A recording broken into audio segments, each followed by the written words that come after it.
बिस्मिल्लाहिर्रहमानिर्रहीम। Information security के 6 week को हम देखेंगे और आज के लेक्चर कंटेंट्स के अंदर हम लोगों ने RSA एल्गोरिदम देखना है, जिसकी एब्रीविएशन है रेवर्स शावमीर एल्डरमैन एल्गोरिदम। RSA एल्गोरिदम को हम इस वजह से बड़ा इंपॉर्टेंट कहते हैं या पावरफुल कहते हैं क्योंकि यहाँ पर अगेन वही बात कि ये एसिमेट्रिक है, लेकिन इसका सबसे अच्छा या प्लस पॉइंट ये है कि यहाँ पे हम लार्ज स्केल डेटा को भी बड़े आराम से हैंडल कर सकते हैं। प्लस हमारे पास जो की का साइज होता है वो भी काफी बड़ा होता है। RSA algorithm is a cipher in which plain text and ciphertext are integers between 0 and n minus 1 for some n. n की वैल्यू आपके पास कोई भी होती है, मैक्सिमम रेंज, और आपका जो प्लेन टेक्स्ट है या जब हम कन्वर्ट करने के बाद उसको साइफर टेक्स्ट में कन्वर्ट करते हैं तो वो 0 और n माइनस 1 की कोई भी वैल्यू में से हो सकता है। A typical size for n is 1024 bits or 309 decimal digits.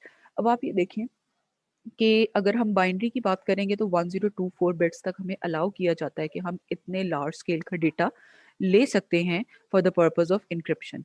और सेकेंडली अगर हमारे पास डेटा नुमेरिक फॉर्म में है तो वहां पर उन्होंने क्या कहा कि आप 309 डेसिमल प्लेसेस तक या डेसिमल डिजिट्स तक आप वैल्यूज को ले सकते हैं। n is less than 2 raised to power 1024। अब वो ये कहते हैं कि n की आपने जो वैल्यू लेनी है वो 2 रेस टू पावर 1024 से कम होनी चाहिए। अब अगर हम 2 रेस टू पावर 1024 को भी कैलकुलेट करते हैं तो ये हमारे पास काफ़ी लार्ज रेंज आ जाती है, जिसके अंदर हम अगर n की वैल्यू को इनकैप्सुलेट भी करना चाहें तो वो बड़े आराम से हो सकती है। मजीद इसकी डिस्क्रिप्शन देखते हैं। It is asymmetric cryptography algorithm. Asymmetric का हमने जैसे लास्ट लेक्चर्स में भी देखा था कि एसिमेट्रिक क्या होता है।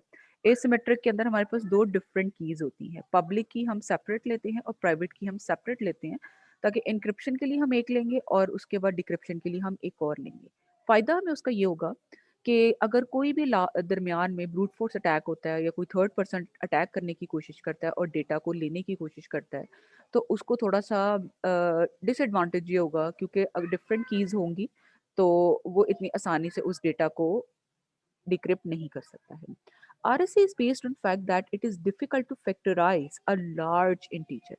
अब जब हम फैक्टराइजेशन की बात करते हैं तो हम ये कह सकते हैं कि factorisation is itself a modified version of division to some extent. Exactly नहीं, लेकिन हम ये कह देते हैं कि जब हम फैक्टराइजेशन करते हैं तो हम असल में क्या कर रहे होते हैं, अपनी वैल्यूज को फैक्टराइज कर रहे होते हैं या पार्ट्स में डिवाइड कर रहे होते हैं। अब वो ये कहते हैं कि RSA is based on fact that it is difficult to factorise a large integer. हम जब स्कूल वगैरह में जब फैक्टराइजेशन का काम करते थे तो आप ये देखो कि छोटी छोटी वैल्यूज होती थी, लेकिन अगर हम उसी फैक्टराइजेशन को हम 2 रेज टू पावर 1024 नंबर्स तक अगर हम ले जाते हैं n की वैल्यूज तक, तो आप ये खुद एज्यूम करें कि ये एक बहुत डिफिकल्ट टास्क हो जाता है। The public key consist of two numbers where one number is multiplication of two large prime numbers. अब आप यहाँ पे देखो कि पब्लिक की के अंदर हमारे पास टू नंबर्स होंगे, जिसके अंदर एक नंबर की भी अगर हम बात करते हैं तो वो मल्टीप्लिकेशन, यहाँ पर भी अगेन हम कुछ फार्मूलाज यूज करेंगे जैसे हमने लास्ट में DSA एल्गोरिदम के अंदर हमने किए थे। तो यहाँ पर भी आपने क्या करना है कि हमने मल्टीप्लिकेशन इस तरीके से परफॉर्म करनी है कि वो सम हमारे पास प्राइम नंबर्स का आएगा। अब आप देखो, प्राइम नंबर्स हमारे पास क्या थे, ये ऐसे यूनिक नंबर्स होते हैं जो सिर्फ या तो वन पे डिविजिबल होते हैं कंप्लीटली या फिर अपने आप पे, इसके अलावा कोई और वैल्यू ऐसी या कोई और न्यूमेरिक वैल्यू ऐसी एग्जिस्ट नहीं करती जिनके ऊपर हम प्राइम नंबर्स को डिवाइड कर सके या उनको हम किसी भी तरह का कोई और प्रोसीजर अडॉप्ट करवा सकें। अब प्राइवेट की बारी आती है। वो कहते हैं private key is also derived from same two prime numbers, यानी कि स्टार्टिंग में हमने दो प्राइम नंबर्स ले लिए हैं, उनकी आपस में कुछ मल्टीप्लिकेशन करवाएंगे तो हमारे पास पब्लिक की जनरेट होगी, और उसके ऊपर हम कोई और फार्मूला अप्लाई करेंगे तो वो हमारे पास क्या आ जाएगी, प्राइमरी की जनरेट होके आ जाएगी।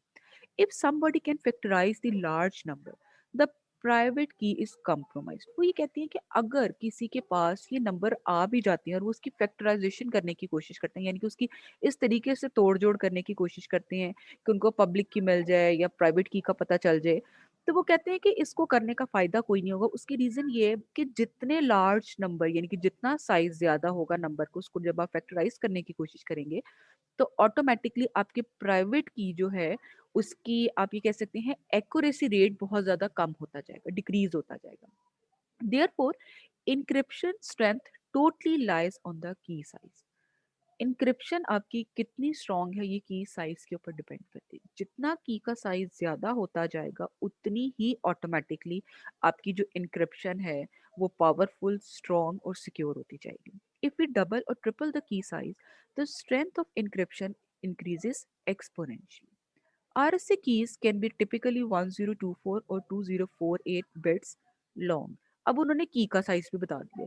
लास्ट स्लाइड के अंदर हमने क्या देखा था? हमने ये देखा था कि हमारे पास इनपुट यानी कि प्लेन टेक्स्ट और जो आउटपुट साइफर टेक्स्ट आएगा उसकी लेंथ उन्होंने बताई थी। उन्होंने कहा था 0 और n-1 की रेंज में कोई वैल्यूज हो सकती हैं।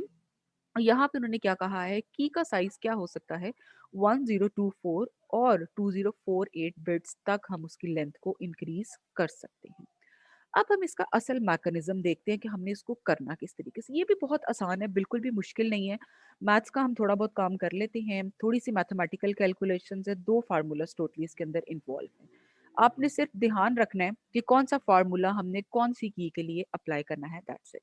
अच्छा जी, सबसे पहले वही पुराना प्रोसीजर कि हमने ये कहा था क्योंकि ये एसिमेट्रिक एल्गोरिदम है तो यहाँ पे दो कीज हम यूज करेंगे, एक पब्लिक की आ जाती है और एक प्राइवेट की आ जाती है।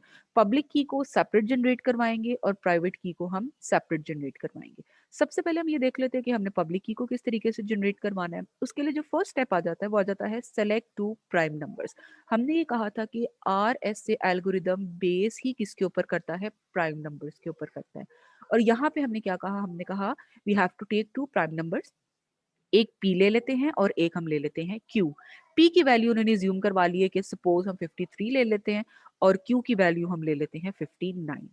उसके बाद उन्होंने कहा फर्स्ट पार्ट ऑफ पब्लिक की हमने क्या किया, सबसे पहले हमने फार्मूला अप्लाई करना है ताकि हमारे पास n की वैल्यू आ जाए। n is equal to p into q, यानी कि p को जब हम मल्टीप्लाई करवाएंगे q के साथ तो 53 into 59 that is equal to 3127। और 3127 क्या आ गया, अब हमारे पास n की वैल्यू आ गई। ये हमारे पास प्राइमरी की के लिए एक पार्ट आ गया। अब नेक्स्ट पे आते हैं। Also need a small exponent से ई। एक्सपोनेंट को उन्होंने ई से अब्रीवेट कर लिया है। अब वो ई की कुछ प्रॉपर्टीज बताता है नेक्स्ट लाइन में। वो कहते हैं where e must be an integer, e लाजमी इंटीजर होना चाहिए, not be a factor of n. यानी कि जब आप ई को फैक्टराइज करने की कोशिश करेंगे तो वो कहीं पर भी किसी भी तौर पे एन की कोई वैल्यू जनरेट ना कर सके। और थर्ड वो कहता है कि 1 is less than e is less than phi of n। अब ये आगे जो phi of n लिखा हुआ है ये एक फार्मूला है जो हम आगे कैलकुलेट करेंगे। अब वो कहते हैं कि e की जो आपने वैल्यू सेलेक्ट करनी है वो आपने जो फंक्शन अप्लाई करना है वो और 1 इन दोनों के दरमियान होनी चाहिए, यानी कि 1 से बड़ी होनी चाहिए और phi of n से छोटी होनी चाहिए। थर्ड पॉइंट में वो कहता है, अब उन्होंने ये कहा कि हम सपोज कर लेते हैं कि हम 3 ले लेते हैं ई की वैल्यू। फिर थर्ड पॉइंट में कहता है public key is made of n and e, क्योंकि हमने ये दो चीजें ही कैलकुलेट की है। पी एंड क्यू हमने क्या किया था, हमने यूजर से ले लिया था। उसके बाद हमने एन की वैल्यू को कैलकुलेट किया, फिर हमने ई एज्यूम किया कि हम हमारे पास ई की वैल्यू क्या होनी चाहिए। वो हमने कैसे एज्यूम की, हमने कहा कि भाई हमारे पास ये तीन रूल्स हैं जिनको अगर हम फॉलो कर लेते हैं तो हम ई की वैल्यू कोई भी सिलेक्ट अपनी मर्जी से कर सकते हैं। और लास्ट पॉइंट में वो ये कहता है कि पब्लिक की क्या है, वो हम किस तरह से बना सकते हैं, एन की वैल्यू से और ई की वैल्यू से। अब हमारे पास आता है प्राइवेट की का। प्राइवेट की किस तरीके से कैलकुलेट होगी, पॉइंट ए में है calculate phi of n such that phi of n is equal to. अब आगे उन्होंने फाई ऑफ एन यानी कि प्राइवेट की कैलकुलेट करने का फर्स्ट पार्ट का फार्मूला उन्होंने बताया। वो क्या है कि p माइनस वन ये आपने सेपरेट कैलकुलेट करना है multiply by q minus one. आपके पास ये दो डिफरेंट सब डिविजन्स आ गई एक फार्मूले के। p की वैल्यू थी 53 और q की वैल्यू थी 59। तो 53 minus one and 59 minus one आपके पास आ गया 52 और 58। नेक्स्ट में हमने क्या करना था, 52 मल्टीप्लाई बाय 58 हमने करवा दिया। तो हमारे पास जो आंसर आया है 5 ऑफ n कैलकुलेट करने के बाद वो है 3016। सेकेंड पॉइंट में हमने क्या करना है, नाउ कैलकुलेट प्राइवेट की। डी। प्राइवेट की कैलकुलेट करने के लिए हमने कहा कि हम उसको डी अज्यूम कर लेते हैं। डी का फार्मूला नेक्स्ट लाइन में दिया हुआ है k into five of n plus one divided by ई।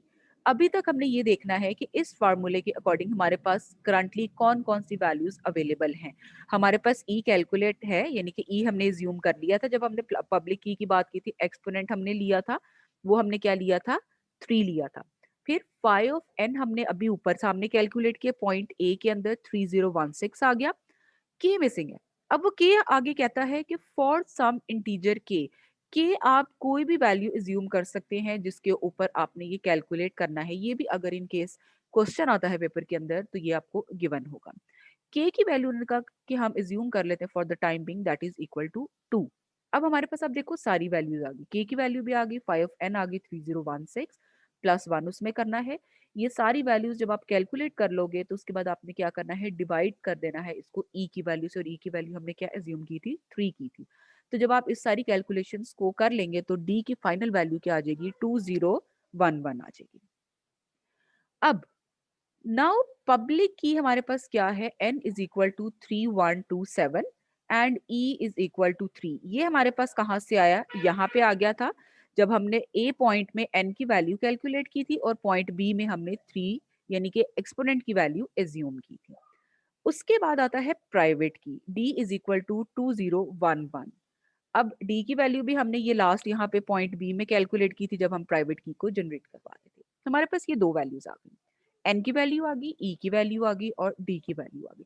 अब हमने क्या करना है, इन तीन को ही यूज करना है इंक्रिप्शन के लिए भी और डिक्रिप्शन के लिए, एज अ पब्लिक की एंड एज अ प्राइवेट की। अब वो ये कहते हैं कि जब आपने इंक्रिप्शन करनी है तो इंक्रिप्शन के लिए अब आप इसको बड़ा करके भी ले सकते हो, लेकिन फिलहाल हम क्या करें, इस मैथमेटिकल कैलकुलेशन के लिए आपको शो करवाने के लिए हम टू वर्ड्स का कॉम्बिनेशन ले लेते हैं। जैसे वो कहता है हाई, ठीक है, ये आपका आगे कंप्लीट सेंटेंस भी हो सकता है। तो आपने क्या करना है, आपने टू टू का पेयर बनाना है और टू टू के पेयर बनाने के बाद आपने क्या करना है, हर पेयर के ऊपर आपने ये इंक्रिप्शन और एट द एंड उसके ऊपर डिक्रिप्शन आपने अप्लाई करते जाना है। हमने क्या किया, पहला पेयर पकड़ लिया जैसे हाई था, उसके लिए हमने क्या किया, स्टेप्स अब आपको दिखा रहे हैं, convert letters two numbers. Numbers हमने कैसे लेने हैं, हमने कहा था कि 0 से लेके n तक कोई भी आपकी वैल्यूज हो सकती हैं अगर आपके पास इंटीजर वैल्यूज होती हैं। और अगर आपके पास अल्फाबेट्स आ जाते हैं तो अल्फाबेट्स आप देखो हम पहले भी कर चुके हैं। हम क्या करते थे, हम ऊपर पूरी एबीसी लिखते थे और उसके अगेंस्ट न्यूमेरिक वैल्यूज 1 से लेकर 26 तक हर अल्फाबेट के अगेंस्ट हम लिख देते थे।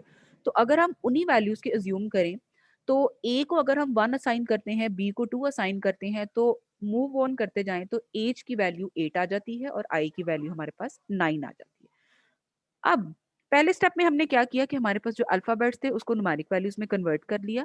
नेक्स्ट स्टेप में हमने क्या करना है, अब इनके ऊपर हमने इंक्रिप्शन अप्लाई करनी। इंक्रिप्शन किस तरीके से अप्लाई होगी, सी इज इक्वल टू, हम क्या करते हैं, इन दोनों वर्ड्स को यानी कि इन दोनों न्यूमेरिक वैल्यूज को कंबाइन कर देना है, 89 हो गया।